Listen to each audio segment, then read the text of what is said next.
Hi guys, welcome to another video.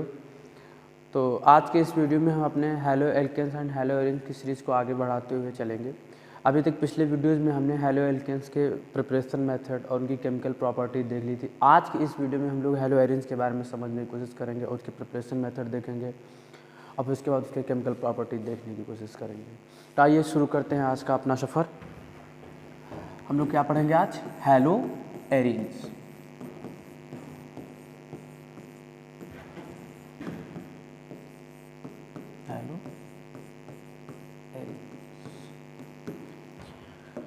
Halogen मतलब, hello का मतलब यहाँ पर हो जाएगा हैलोजन,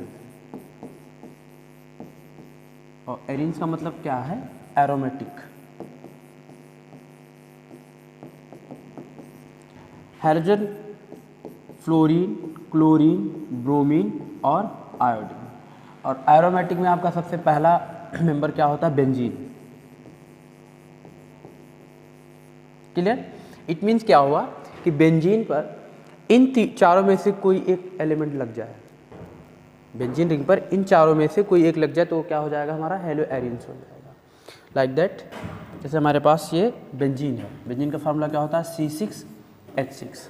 इसमें से क्या हो कि एक हाइड्रोजन निकल जाए, इसमें से क्या हो? एक हाइड्रोजन निकल जाए और इसमें क्या हो? उस हाइड्रोजन की जगह कोई एक हैलोजन तत्व जुड़ जाए। हैलोजन तत्व का मतलब फ्लोरीन, क्लोरीन, ब्रोमीन और आयोडीन। अगर ये जुड़ जाएगा इसमें से कोई, तो कंपाउंड कुछ आपका इस तरीके से C6H5 और ये X हो जाएगा।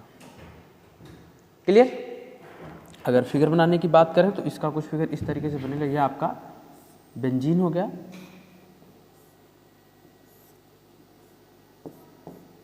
और यहाँ पर एक हैलोजन तत्व हो जाएगा।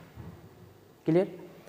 और इस X की जगह आप क्या लगा सकते हो? फ्लोरीन, क्लोरीन, ब्रोमीन और आयोडीन, इसमें से कुछ लगा सकते हो। आईपीएससी में इसका क्या हो जाएगा? Hello benzene. क्या नेम हो जाएगा इसका? Hello benzene. अगर फ्लोरीन लगा है तो फ्लोरोबेंजीन बोला जाएगा। अगर यहाँ पर X की जगह क्लोरीन लगा है तो क्लोरोबेंजीन, और ब्रोमीन लगा तो ब्रोमोबेंजीन, एंड आयोडीन लगा है तो आयोडोबेंजीन। क्लियर? चलिए, तो हम लोग हैलो एरिन्स का थोड़ा सा इंट्रोडक्टरी पार्ट देख लिए। अब इसके प्रिपरेशन मेथड की बात करते हैं। तो इसका प्रिपरेशन किन किन मेथड से किया जाएगा?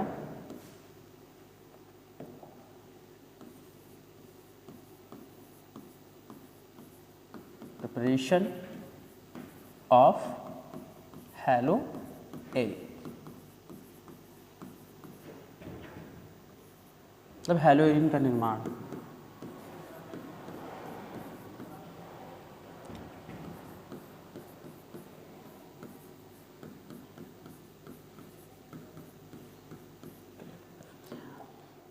जो हमारे पास हैलो एरिन्स होगा उनका किन किन मेथडों से उनकी प्रिपरेशन की जाएगी? तो एक तो होगा हैलोजिनेशन मेथड होगा, हैलोजनीकरण। कौन सा मेथड होगा? Halogenation method. ठीक। और दूसरा होगा हमारा बेंजीन डायज़ोनियम साल्ट। बेंजीन का डायज़ोनियम साल्ट ले लिया जाएगा।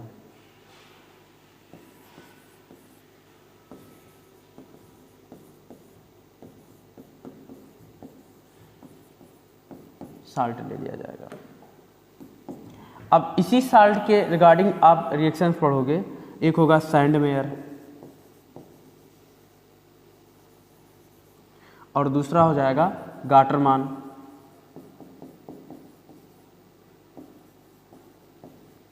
और थर्ड आपकी कौन सी हो जाएगी? बाल्च करके एक साइंटिस्ट थे, उनकी रिएक्शन आपकी हो जाएगी। ये चार रिएक्शंस, तीन रिएक्शंस आप इस मेथड में पढ़ोगे। तो आइए देखते हैं सभी। आज के इस वीडियो में हम लोग हैलोजनीकरण पढ़ेंगे कि हैलोजनीकरण करके कैसे जो है हम लोग हैलो एरिन्स का निर्माण करेंगे। और फिर नेक्स्ट वीडियो में हम इस टॉपिक पे बात करेंगे, क्योंकि वीडियो लंबा ना हो इसलिए। चलिए, तो अपना आगे क्या देखेंगे? Halogenation of benzene.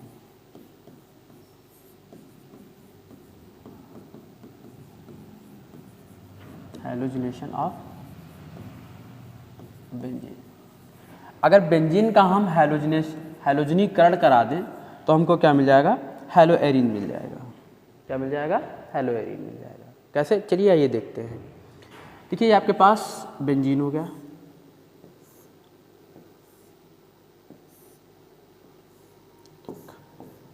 बेंजीन हो गया, क्लियर? ठीक। अब क्या करिए, यहाँ पर आप क्लोरीन ले लीजिए या ब्रोमीन ले लीजिए। बात आप समझ पा रहे हैं? क्लोरीन ले लीजिए या ब्रोमीन ले लीजिए, और कैटालिस्ट के तौर पर आप एल्युमिनियम क्लोराइड और FeCl3 फेरिक क्लोराइड, और या आप ब्रोमाइड का ले लीजिए, और इन चारों में से कोई एक एज ए कैटालिस्ट यूज कर लीजिए। क्लियर? तो अब देखो क्या होगा, जैसे आपके पास ये बेंजीन जो है, बेंजीन इसके पास तो ये हाइड्रोजन होगा, जहाँ पर भाई हर जगह हाइड्रोजन होता है, जितने भी कार्बन कॉर्नर हैं सब में हाइड्रोजन लगा हुआ होगा। देखो इसमें क्या होगा,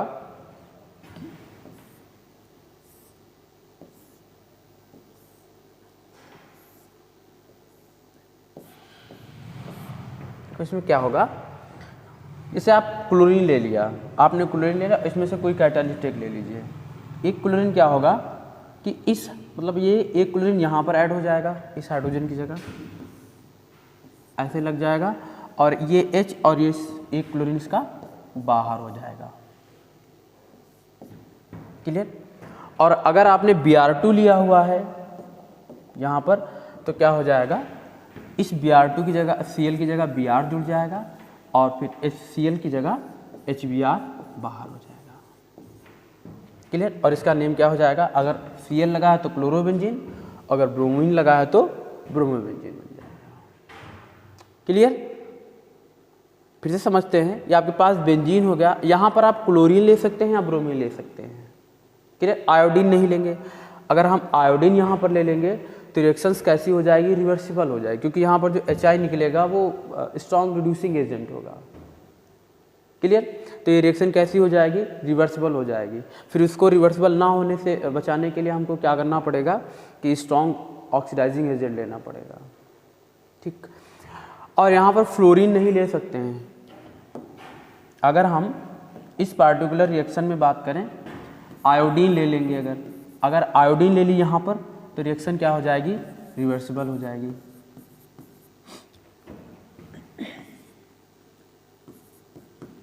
रिएक्शन कैसी हो जाएगी, रिवर्सिबल हो जाएगी, उत्क्रमणीय हो जाएगी।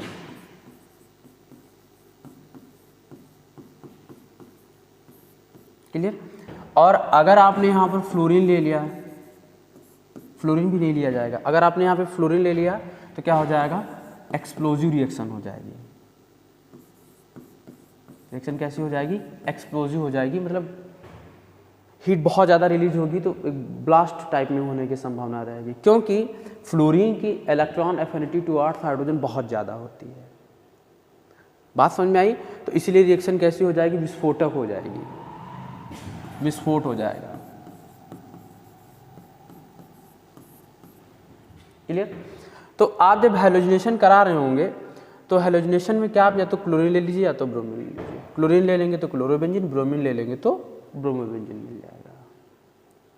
क्लियर? उम्मीद है आपको ये बात समझ में आई होगी। और यहाँ पे याद रखना, आयोडीन अगर लेंगे तो रिएक्शन रिवर्सिबल हो जाएगी, क्योंकि जब यहाँ पर HI निकलेगा वो स्ट्रॉन्ग रिड्यूसिंग एजेंट होगा, तो इस रिएक्शन को कराने के लिए स्ट्रॉन्ग ऑक्सीडाइजिंग एजेंट लेना पड़ेगा। और यहाँ पर F2 ले लेंगे तो वो विस्फोटक रूप धारण हो जाएगी उस रिएक्शन का, क्योंकि फ्लोरीन का इलेक्ट्रॉन एफिनिटी बहुत ज़्यादा होती है हाइड्रोजन के प्रति। क्लियर? तो उम्मीद है आपको ये बात समझ में आई होगी। अब जो है हम इसकी मैकेनिज्म देखने की कोशिश करेंगे कि एक्चुअल में इसकी मैकेनिज्म होती क्या है, क्रियाविधि ये कैसे रिएक्शंस हुई होगी। तो खाली हमने फॉर्मेट लिख दिया कि इस तरीके से ऐसे हुआ होगा, लेकिन प्रॉपर वे में देखने की कोशिश करेंगे एक्चुअल में क्या प्रोसेस रही होगी इसके रिएक्शंस होने की। आइए देखते हैं। जैसे हमारे पास एग्जांपल के तौर पे हमने ये ले लिया, रिएक्शन है हमारे पास,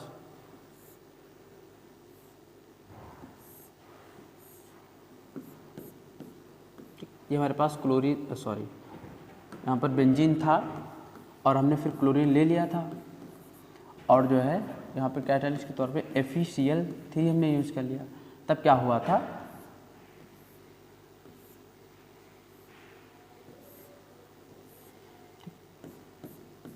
और यहाँ पर क्लोरीन आ गया था और HCl बाहर हो गया था।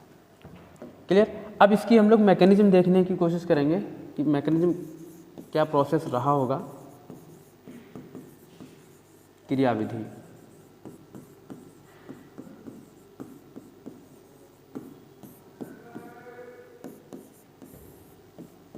क्लियर। चलिए अब स्टेप 1 देखते हैं।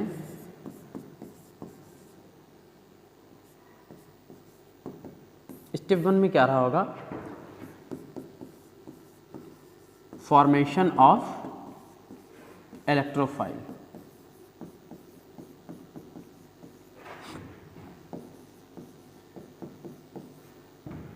इलेक्ट्रॉन स्नेही का निर्माण।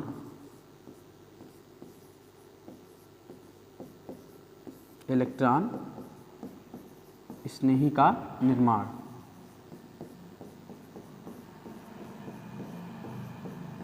चलिए आइए देखते हैं। देखो इसमें क्या हुआ होगा, आपके पास क्लोरीन है, क्लियर। क्लोरीन है और आपने एज ए कैटालिस्ट क्या यूज किया है, FeCl3। ये क्या है, एक लुईस एसिड की तरीके से, ये लुईस एसिड है FeCl3।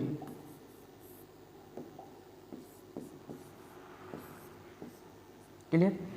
अब देखो अगर यहाँ पर as a catalyst sunlight use हुआ होता, कोई फोटोन यूज हुआ होता, तब यहाँ पर क्या होता, होमोलिटिक फिजन होता। क्या होता, समविदलन होता और तब यहाँ पर फ्री रेडिकल्स जनरेट होते। क्या जनरेट होते, फ्री रेडिकल्स जनरेट होते। कब, जब यहाँ पर एज ए कैटालिस्ट कोई सनलाइट प्रेजेंट होती। लेकिन यहाँ पर क्या है, लुईस एसिड प्रेजेंस होने की बिहार पर यहाँ पर क्या होगा, कैसा फिजन होगा, हेट्रोलिटिक फिजन होगा। ये बॉन्ड ब्रेक होगा लेकिन कैसा होगा, विषम विदलन होगा।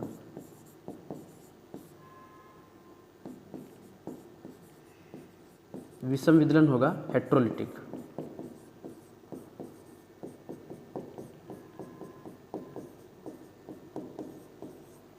क्लियर। अब जब विषम विदलन होगा तो उसमें क्या होगा, ये इलेक्ट्रॉन, विषम विदलन में क्या होता है कि बॉन्ड के टूटे हुए, जब बॉन्ड ब्रेक होता है तो उसके इलेक्ट्रॉन किसी एक ही एलिमेंट की ओर शिफ्ट हो जाते हैं, और जब समविदलन होता है तो उसके इलेक्ट्रॉन डिवाइड होकर अपने अपने ओरिजिनल एटम्स पर वापस चले जाते हैं। लेकिन विषम विदलन हेट्रोलिटिक फ्यूजन में क्या होता है कि जो बॉन्ड ब्रेक होता है उसके जो दोनों इलेक्ट्रॉन होते हैं किसी एक ही एटम्स की ओर शिफ्ट हो जाते हैं, तो उस पर क्या होता है, चार्ज आ जाता है, होता है हेट्रोलिटिक फ्यूजन, विषम विदलन। तो इसमें क्या हुआ कि ये इलेक्ट्रॉन इस तरफ शिफ्ट हो गए, तब क्या हो जाएगा, क्लोरीन पर कैसा चार्ज, एक क्लोरीन पे प्लस चार्ज है भाई, इस वाले पे माइनस आएगा और इस वाले क्लोरीन पे प्लस चार्ज आ जाएगा, और ये माइनस आते ही इसके साथ चला जाएगा, ये क्या बना लेगा, FeCl4 माइनस, FeCl4 माइनस। देखो क्या था भाई, आपके पास FeCl3 तो था ही और Cl माइनस उसके साथ ऐड हो गया, तो ओवरऑल ये क्या हो जाएगा, FeCl4 माइनस हो जाएगा। क्लियर। अब आप अगर गौर से देखें तो ये क्या बन गया, क्लोरीन पे प्लस चार्ज आ गया, ये तो इलेक्ट्रोफाइल बन गया।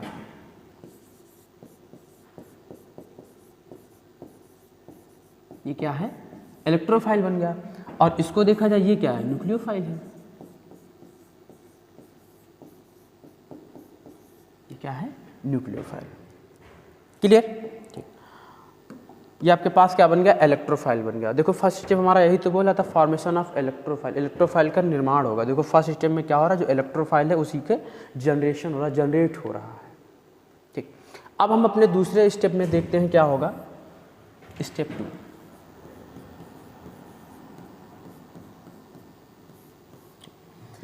अब आप स्टेप 2 में खुद अनुमान लगा पाओ, जैसे ये वाला क्लोरीन है, क्लोरीन की तो नेचर होता है नेगेटिव होने का, यहाँ पर इस पर प्लस चार्ज हो जाएगा तो अनस्टेबल हो जाएगा।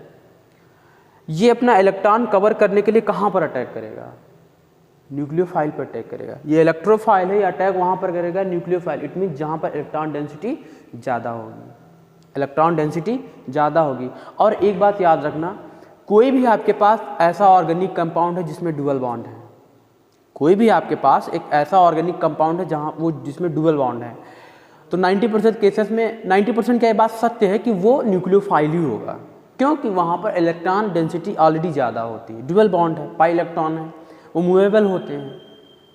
बात समझ पर, वहाँ पर इलेक्ट्रॉन डेंसिटी क्या होगी, हमेशा ज़्यादा होगी। और अगर आप बेंजीन रिंग की बात कर लें तो उसके पास 3 डबल बॉन्ड है, तो इलेक्ट्रॉन डेंसिटी ऑलरेडी इसकी ज़्यादा है, तो ये एज ए न्यूक्लियोफाइल वर्क करेगा।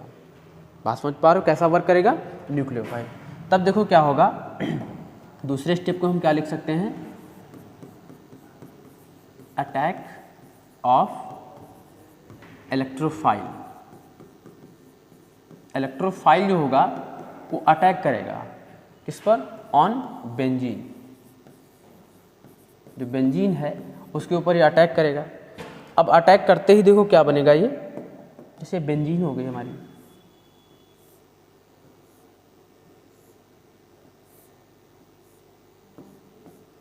क्लियर, ये बेंजीन हो गई, यहाँ पर हाइड्रोजन है, ठीक। अब ये क्या है, न्यूक्लियोफाइल है, ये नाभिक स्नेही है,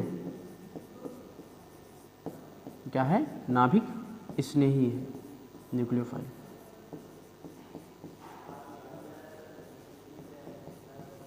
क्या है, न्यूक्लियोफाइल। इसके पास 3 डुअल बॉन्ड है, इसीलिए क्योंकि इलेक्ट्रॉन डेंसिटी ऑलरेडी इसके पास ज़्यादा है। जब आप रेजोनेंस करेंगे तब भी इलेक्ट्रॉन डेंसिटी इसकी, वहाँ से देखेंगे इलेक्ट्रॉन डेंसिटी ऑर्थो और पैरा पे बढ़ रही होगी, क्लियर। अब देखो बेंजीन हमारा क्या है, एक न्यूक्लियोफाइल है। अब मान के चलिए ये बॉन्ड ब्रेक हुआ होगा, ये बॉन्ड मान के चलिए ब्रेक हुआ होगा, न्यूक्लियोफाइल इलेक्ट्रॉन डेंसिटी इसमें ज़्यादा है, तो डबल बॉन्ड है तो ब्रेक होने के चांसेस ज़्यादा रहते हैं। तो ये बॉन्ड ब्रेक हुआ और कुछ इस तरीके से ब्रेक हुआ कि ये इलेक्ट्रॉन इधर मूव होकर आ गए, तो इस पर क्या आ जाएगा भाई, नेगेटिव चार्ज आ जाएगा, और यहाँ पर क्या आ जाएगा, प्लस चार्ज आ जाएगा। यहाँ पर क्या आ जाएगा, प्लस चार्ज आ जाएगा, क्लियर, ठीक। अब आपके पास जो ये Cl+ है, ये क्या है, आपके पास इलेक्ट्रोफाइल है, इलेक्ट्रोफाइल है। सपोज कर लिया कि ये पाई बॉन्ड जो है टूटकर इधर इलेक्ट्रॉन्स के शिफ्ट होंगे, तो इस पर माइनस चार्ज आ जाएगा, इस पर प्लस चार्ज आ जाएगा। अब क्लोरीन ऑलरेडी इलेक्ट्रोफाइल है, तो अटैक वहाँ पर करेगा जहाँ पर इलेक्ट्रॉन डेंसिटी ज़्यादा है, तो इलेक्ट्रॉन डेंसिटी इस पार्टिकुलर पॉइंट पर ज़्यादा है, तो इसीलिए यहाँ पर ये अटैक करेगा, और अटैक करते ही कुछ इस प्रकार का स्ट्रक्चर बनाएगा।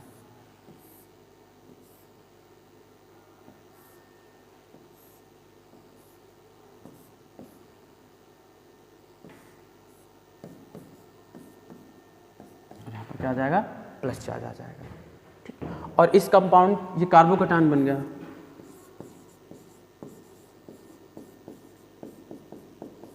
कार्बोकैटायन, और इसको बोल सकते हैं सिग्मा कॉम्प्लेक्स। ये क्या है आपके पास, सिग्मा कॉम्प्लेक्स कंपाउंड है, क्लियर। अब देखो ये कंपाउंड क्या करेगा, अपने आप को स्टेबलाइज करने के लिए रेजोनेंस मेथड यूज करेगा, क्योंकि ये अपने आप को रेजोनेंस के बाय रेजोनेंस ये अपने आप को स्टेबलाइज कर लेगा, रेजोनेंस करके ये अपने आप को स्टेबल करने की कोशिश करेगा, क्योंकि इसमें रेजोनेंस पाया जाएगा। अब इसके रेजोनेंस की बात करते हैं, रेजोनेटिंग स्ट्रक्चर्स के कितने टाइप के होंगे, आपके पास ये स्ट्रक्चर था,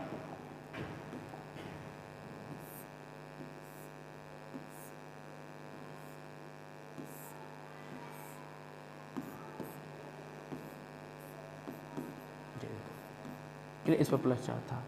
अब रेजोनेंस में देखो क्या होगा कि ये इलेक्ट्रॉन इधर शिफ्ट हुआ होगा, तो इस पर क्या आ जाएगा, लोन पेयर यहाँ आ जाएगा, और प्लस चार्ज यहाँ पर आ जाएगा, यहाँ पर क्या आ जाएगा, लोन पेयर आ जाएगा।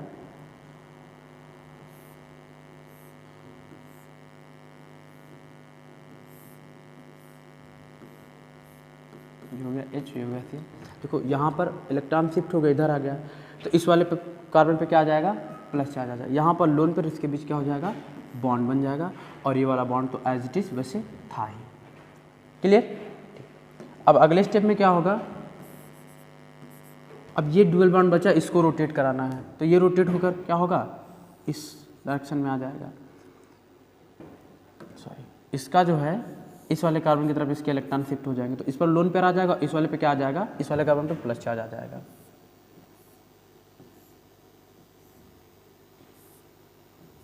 क्लियर।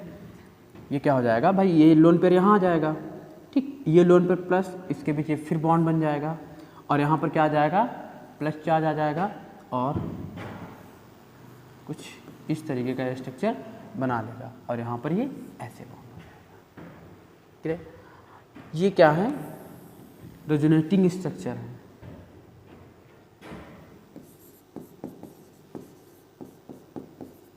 स्टेबलाइज्ड रेजोनेंस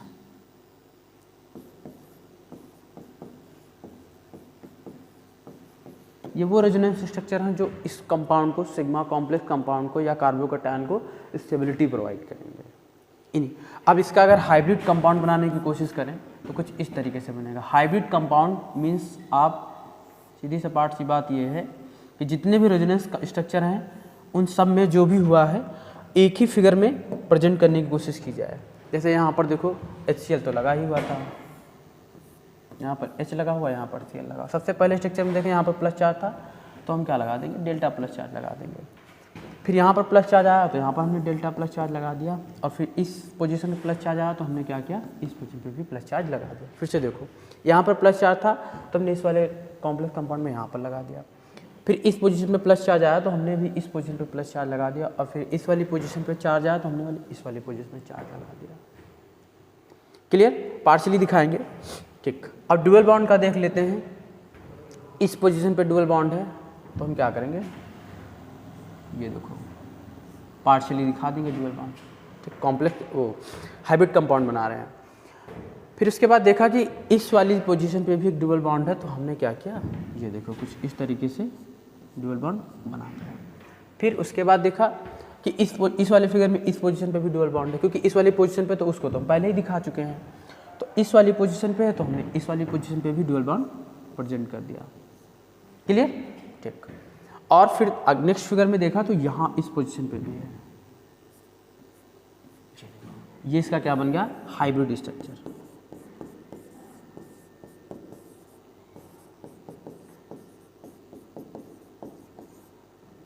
संकरण।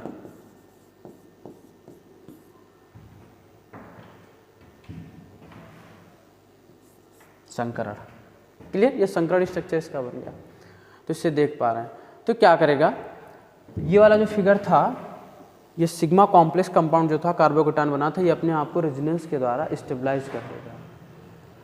और जो अभी हमने देखा था इस वाले यहाँ पर, ये क्या करेंगे, तीनों स्ट्रक्चर मिलकर इसको रेजोनेंस से स्टेबिलिटी प्रोवाइड करने की कोशिश करेंगे और इसका हाइब्रिड कंपाउंड कुछ इस तरीके से हाइब्रिड स्ट्रक्चर बनकर आएगा।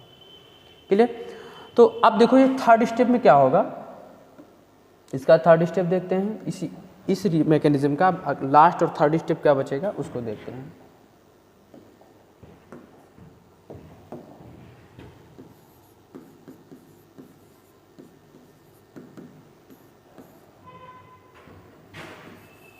Removal of proton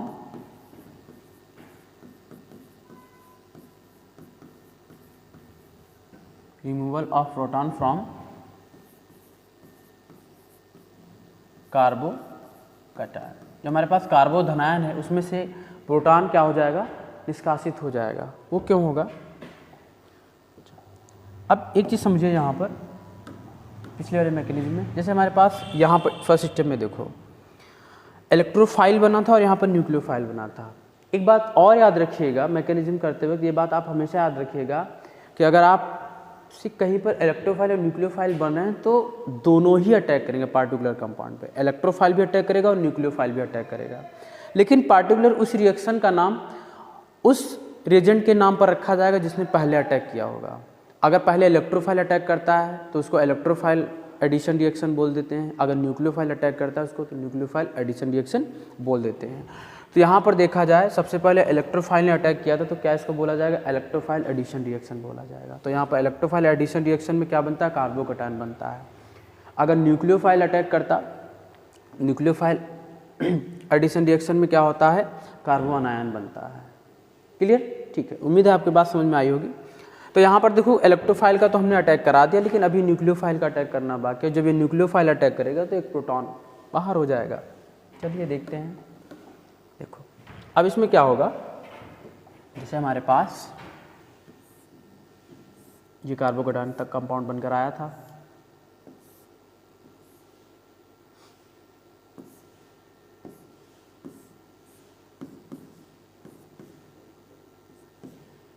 plus charge था।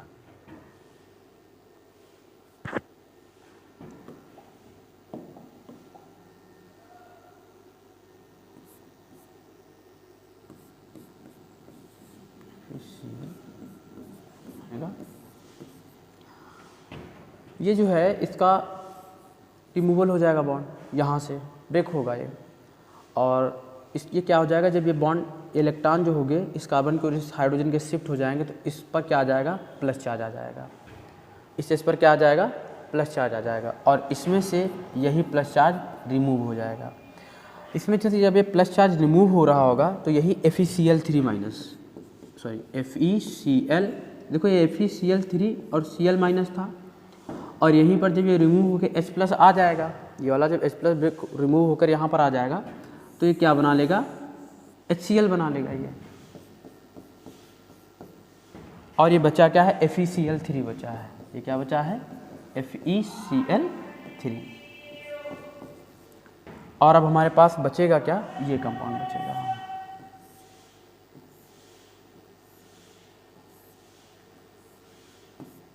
अब समझो यहाँ पर इसके दोनों इलेक्ट्रॉन इस कार्बन की ओर शिफ्ट हो गए, इस पर एक लोन पेयर आ गया, ये लोन पेयर, और यहाँ पर प्लस चार्ज, यहाँ पर प्लस का मतलब क्या हो, यहाँ पर कार्बन के पास एक भी इलेक्ट्रॉन नहीं बॉन्ड बनाने के लिए, अवेलेबल इलेक्ट्रॉन नहीं है, जो बॉन्ड इलेक्ट्रॉन थे वैलेंस शेल में उसने सब खर्च कर डाले हैं, और यहाँ इसके पास 2 हैं, तो ये क्या बना लेगा, दोनों बॉन्ड, मतलब दोनों इलेक्ट्रॉन इधर ट्रांसफर करके बॉन्ड बना लेगा, ये कुछ इस तरीके से, और इस पर जो Cl लगा हुआ है वो एज इट इज़ वैसे ही रहेगा, और ये HCl FeCl3 बार, क्योंकि FeCl3 तो हमने एज ए कैटालिस्ट यूज किया था, वो वैसे ही बार हो गया, और हमारे पास ये क्या बन गया, फॉर्मेशन ऑफ हेलोजेंस हो गया, और ये हमारे पास क्लोरो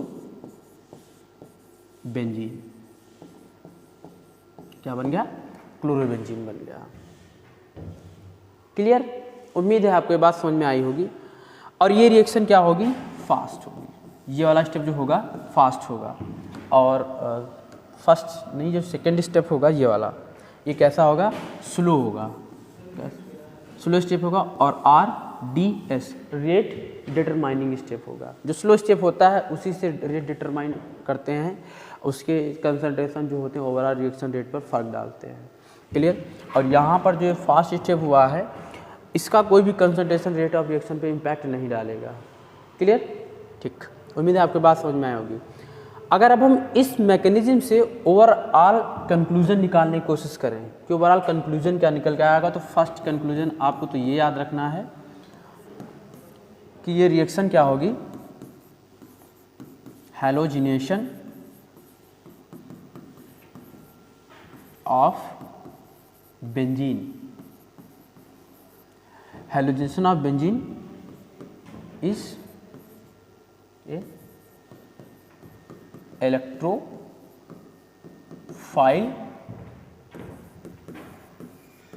एडिशन टाइप रिएक्शन, ये भी आपको याद रखना है। इससे क्या मैकेनिज्म से हमारे पास कंक्लूजन निकल के आया, निष्कर्ष निकल के आया कि जो आप बेंजीन का हैलोजिनेशन कराओगे वो एक इलेक्ट्रोफाइल एडिशन टाइप रिएक्शन होगा। क्या होगा, इलेक्ट्रोफाइल, जो नाभिक नहीं होगा वही योग कर रहा था। आप मैकेनिज्म में आके देख लीजिए, क्योंकि मैकेनिज्म में अभी हमने आपको बताई ये बात। देखिए ये इलेक्ट्रोफाइल था, यही तो ऐड हुआ है इस पर। तो ये जो मैकेनिज्म होगी, मैकेनिज्म से हम क्या कंक्लूजन निकाल पाए कि कभी आप बेंजीन का हैलोजिनेशन कराए, किस टाइप की रिएक्शन बनेगी जाके, इलेक्ट्रोफाइल एडिशन टाइप रिएक्शन बनेगी जाके। क्लियर, क्योंकि इस पर सबसे पहले इलेक्ट्रोफाइल ने अटैक किया, तो इसलिए इसका इसी के नाम पे बनेगी। दूसरा कंक्लूजन हमारे पास क्या निकल के आया था कि इसका मतलब इंटरमीडिएट क्या बनना था, इंटरमीडिएट क्या बनना था, कार्बोकेटायन बनना था।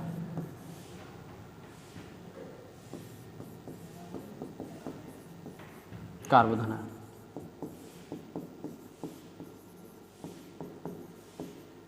क्या बनना था, ये कार्बोधनायन बनना था। क्लियर, इसका इंटरमीडिएट क्या बनेगा, कार्बोधनायन बनेगा। ये भी हमको बहुत अच्छे से बात याद रखनी है।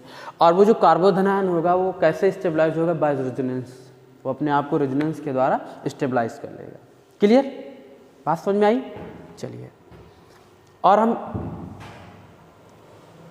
इस मैकेनिज्म को अच्छे से समझ गए हैं। अब हम अगले स्टेप में थोड़ा समझने की कोशिश करते हैं कि यहाँ पर हम फ्लोरीन नहीं लेंगे। अगर आयोडीन लिए होते, जैसे अभी यहाँ बेंजीन के साथ हम आयोडीन ले लेते C6H6 प्लस आयोडीन, तो ये फिर रिएक्शन क्या हो जाती, रिवर्सिबल हो जाती। क्या होती, C6H5I और प्लस का HI, और ये देख लीजिए क्या है, स्ट्रॉन्ग रिड्यूसिंग। HI हमारे पास क्या है, स्ट्रॉन्ग रिड्यूसिंग एजेंट है। अगर आपको इसकी रिएक्शन कंप्लीट करानी है तो फिर आप कोई ऑक्सीडाइजिंग एजेंट ले लीजिए, ऑक्सीडाइजिंग एजेंट ले लीजिए। जब ऑक्सीडाइजिंग एजेंट ले लेंगे, एग्जाम्पल के तौर पर HNO3, नाइट्रिक एसिड ले लीजिए। क्लियर? तो ये क्या होगा कि इसको रिवर्स रिएक्शन को फॉरवर्ड शिफ्ट कर देगा, ये बैकवर्ड शिफ्टिंग रोक लेगा, क्योंकि ये HI को कंट्रोल करता है, चला जाएगा HNO3। क्लियर? उम्मीद है आपके बात समझ में आई होगी। ठीक, अब हमारे पास इसी का थोड़ा क्लोरीनेशन, अगर हमारे पास कोई जैसे टॉल्यून होता है, ये वाला कंपाउंड,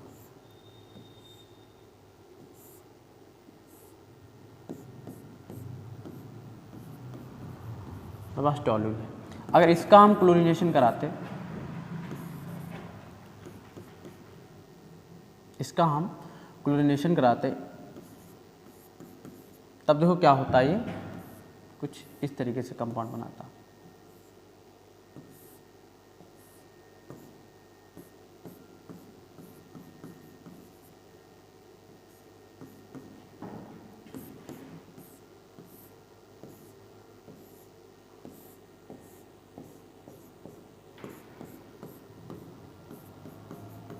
कुछ इस तरीके से होता ऑर्थोक्लोरोटोल्यून, और ये होता पैराक्लोरोटोल्यून।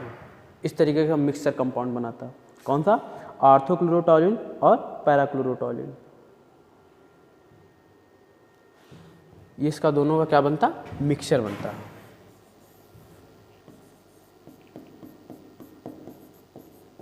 क्लियर? और इस मिक्सचर को अलग करने के लिए क्या करते हैं हम, इसको हीट किया जा सकता था, क्योंकि इन दोनों का बॉइलिंग पॉइंट अलग अलग होता है। क्लियर? उम्मीद है आपके बात समझ में आई होगी।